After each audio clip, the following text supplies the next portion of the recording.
तेरे सूट करे सारे रे कलर बावली, तेरे आगे सारी छोरी से बलर बावली, तेरा बैक रे फ्रंट दोनों मारे से करंट, मैंने दिल में लगा ली तेरी फोटो। हाय रे मेरी फोटो, हाय रे मेरी फोटो, हाय रे मेरी फोटो। हेलो डिफेंस लवर्स, आज की टॉप हेडलाइंस कुछ इस प्रकार है। एयरफोर्स की ताकत किस तरीके से बढ़ाई जाए, इस पर विचार करने के लिए आज से हाई लेवल की कॉन्फ्रेंस आयोजित हो चुकी है। भारत की नई Dhruvastra anti tank guided missile का किया गया है सफलतापूर्वक उड़ान परीक्षण। अब पाकिस्तान नहीं बल्कि चीन है भारत की न्यूक्लियर मिसाइल्स की रेंज में। लद्दाख में डिसएंगेजमेंट प्रोसेस में आई रुकावट, विवाद लंबे समय तक चलने की संभावना, और एल&टी ने विकसित किया है DRDO के रुस्तम 1 से बेहतरीन एक नया टैक्टिकल UAV।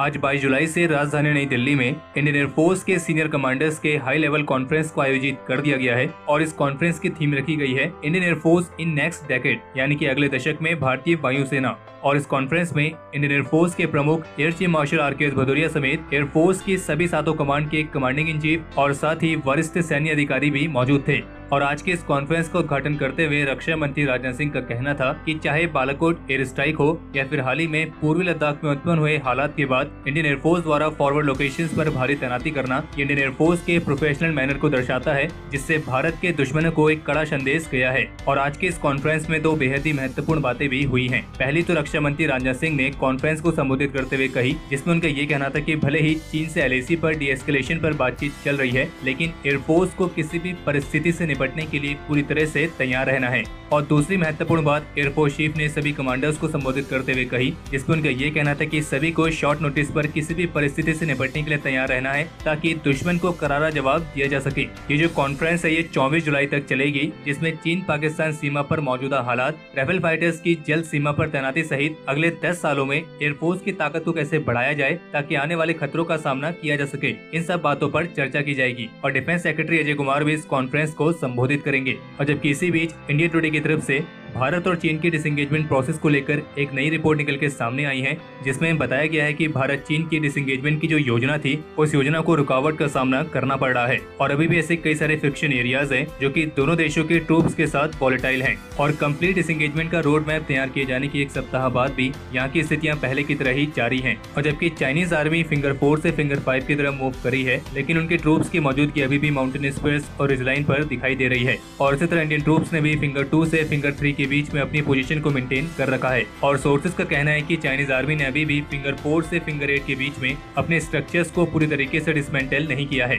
और न ही उनको डिसमेंटल करने के कोई नए संकेत दिख रहे हैं। और जबकि फिंगर 5 पर भी चाइनीज ट्रूप्स पूरी तरीके से मौजूद हैं और इन सब क्षेत्रों में जो डिसएंगेजमेंट की प्रोसेस है वो बेहद ही कम देखने को मिली है, यानी कि जिस हिसाब से योजना बनाई गई थी उस योजना पर पूरी तरीके से काम नहीं हुआ है। और सोर्सेज का कहना है कि आने वाले कुछ दिन बेहद ही क्रूशियल हो सकते हैं। और हाल ही की इन गतिविधियों को ध्यान में रखते हुए इंडियन आर्मी भी इस विवाद के लंबा चलने के लिए पूरी तरीके से तैयार है। और सर्दियों में भी यहाँ पे डिप्लॉयमेंट और लॉजिस्टिक को मेंटेन किए जाने के लिए आर्मी ने तैयारी कर रखी है। और आपको ध्यान होगा कि लद्दाख दौरे में रक्षा मंत्री राजनाथ सिंह ने भी ये बात कही थी कि चीन से जो बातचीत चल रही है वो कहाँ तक सफल होगी इसके बारे में मैं कोई गारंटी नहीं दे सकता हूँ, और इसलिए हमें हर हालात के लिए तैयार रहने की जरूरत है। चीन के साथ तनाव के बीच DRDO द्वारा स्वदेशी तौर पर विकसित की गई नाग एंटी टैंक गाइडेड मिसाइल का हेलीकॉप्टर लॉन्च वेरिएंट, जिसे शॉर्ट फॉर्म में हेलेना के नाम से जाना जाता है, इस मिसाइल के 15 और 16 जुलाई को ओडिशा के बालासोर के इंटीग्रेटेड टेस्ट रेंज में सफलतापूर्वक उड़ान परीक्षण आयोजित किए गए हैं। और इन परीक्षणों के बारे में जानकारी आज जारी की गई है। और अब इस मिसाइल का नाम हेलेना से बदल के ध्रुवस्त्र कर दिया गया है। हालांकि ये जो परीक्षण किए गए हैं इस दौरान इस मिसाइल को हेलीकॉप्टर से लॉन्च नहीं किया गया था। और इसका नाम ध्रुवस्त्र करने का मेन कारण ये है, यह मुख्य रूप से इंडियन आर्मी के आर्म्ड हेलीकॉप्टर रुद्रा में इस्तेमाल की जाएगी। और रुद्रा हेलीकॉप्टर से इस मिसाइल को लॉन्च करने के लिए जो सिस्टम लगाया गया है उसका नाम है ध्रुवस्त्र। हालांकि इस मिसाइल को रुद्रा हेलीकॉप्टर से टेस्ट किया जा चुका है, लेकिन अभी तक इसे औपचारिक रूप से इन हेलीकॉप्टर्स में इक्विप नहीं किया गया है। इस मिसाइल की रेंज 20 किलोमीटर तक है और ये nose mounted active radar homing seeker के साथ आती है। ये 3rd जनरेशन की all weather capability, fire and forget और लॉक ऑन आफ्टर लॉन्च जैसे फीचर्स के साथ आती है। और जो लॉक ऑन आफ्टर लॉन्च वाला फीचर है इसका मतलब ये हुआ कि एक बार टारगेट टारगेट को लॉक करने के बाद इस मिसाइल को जब लॉन्च किया जाता है तो फिर इसको टारगेट तक पहुंचाने के लिए कोई अलग से गाइड करने की जरूरत नहीं है। इसका टारगेट इसके सिस्टम में लॉक रहता है और ये अपने आप ही वहां तक पहुंचती है और इसलिए fire and forget type missiles की कैटेगरी में आती है। और इस मिसाइल को केवल रुद्रा ही नहीं बल्कि HAL के लाइट कॉम्बैट हेलीकॉप्टर्स में भी इक्विप किया जाएगा और ये मिसाइल एक बेहद ही हाई एक्यूरेसी के साथ आती है और 2018 तक जो इसकी सिंगल शॉट हिट प्रोबेबिलिटी थी वो 77% तक थी, लेकिन बाद में इसे इम्प्रूव करके 90% तक कर दिया गया है। इसका मतलब यह है कि अगर इस मिसाइल को किसी टारगेट पर लॉन्च किया जाता है तो इस बात की पूरी संभावना है कि ये मिसाइल 90% की एक्यूरेसी के साथ उस टारगेट को खत्म करेगी।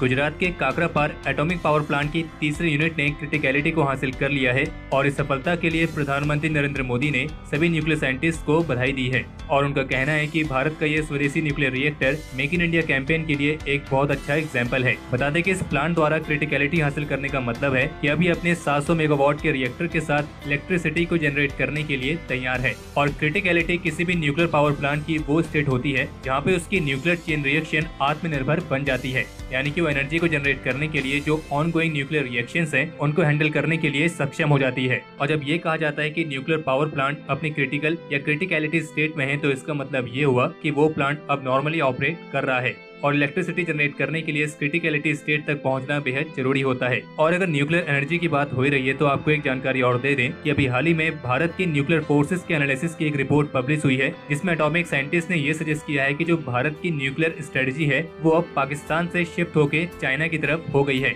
और इस स्टडी के मुताबिक ये खास करके 2017 के दोकलम स्टैंड ऑफ के बाद से हुआ है, यानी कि भारत ने अपनी न्यूक्लियर स्ट्रेटजी का मेन फोकस पाकिस्तान पे नहीं बल्कि चीन पर कर रखा है और अब चीन इंडियन मिसाइल्स की रेंज में है। और इस रिपोर्ट को पब्लिश करने वाले ऑथर ने ये तक सजेस्ट किया है कि भारत अग्नि 6 नाम की एक ट्रू इंटरकॉन्टिनेंटल बैलिस्टिक मिसाइल पर भी काम कर रहा है और इसका डेवलपमेंट अंडर प्रोग्रेस है। हालांकि भारत ने इस अग्नि 6 मिसाइल के डेवलपमेंट के बारे में औपचारिक रूप से कुछ भी नहीं कहा है।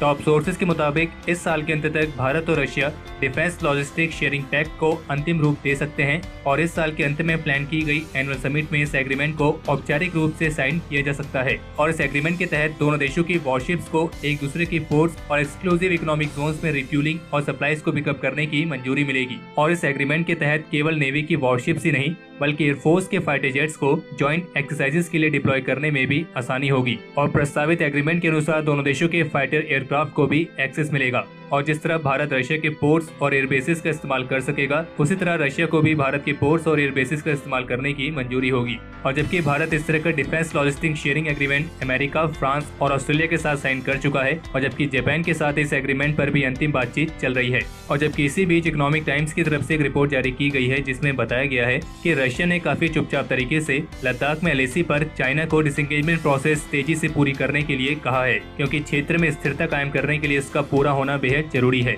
और बाकी इसके अलावा स्टीमसन सेंटर की तरफ से एक रिपोर्ट जारी की गई है जिसमें बताया गया है कि वर्तमान समय में इंडियन मिलिट्री की सर्विस में मौजूद 86% इक्विपमेंट, वेपन्स और प्लेटफॉर्म्स रशियन ओरिजिन के हैं, जिसमें इंडियन नेवी 41% से ज्यादा रशियन ओरिजिन के इक्विपमेंट्स इस्तेमाल कर रही है तो वहीं इंडियन एयरफोर्स में रशियन ओरिजिन के 2/3 इक्विपमेंट्स इस्तेमाल हो रहे हैं और जबकि इंडियन आर्मी के लिए तो ये आंकड़ा 90% बताया गया है। यानी कि इस रिपोर्ट का ये कहना है कि रशियन ओरिजिन के इक्विपमेंट्स पर निर्भरता आर्मी की सबसे ज्यादा है। और जबकि सिप्री की डेटाबेस के मुताबिक सन 2000 से भारत के टोटल डिफेंस इंपोर्ट का 2/3 हिस्सा रशिया से है जिसकी कीमत $51 बिलियन है और वहीं इसी टाइम पीरियड में अमेरिका से केवल $3.9 बिलियन का इंपोर्ट किया गया है।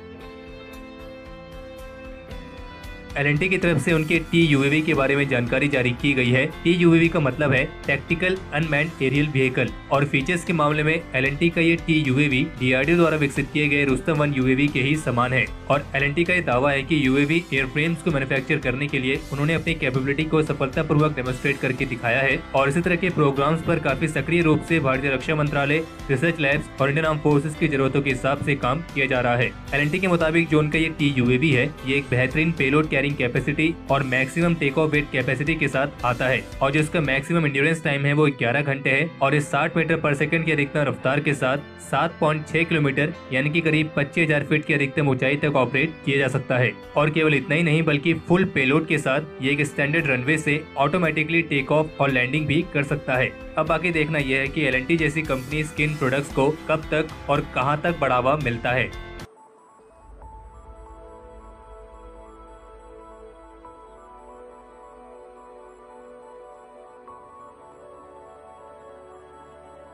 तो हमारे आज के इस एपिसोड के लिए इतना ही। अगर आपको ये एपिसोड पसंद आया हो तो इस वीडियो को लाइक करें और अगर आपका कोई सवाल या फिर सुझाव हो तो उसे कमेंट सेक्शन में शेयर करें। बाकी अगर आपने इस चैनल को सब्सक्राइब नहीं किया है तो इस चैनल को सब्सक्राइब करना ना भूलें।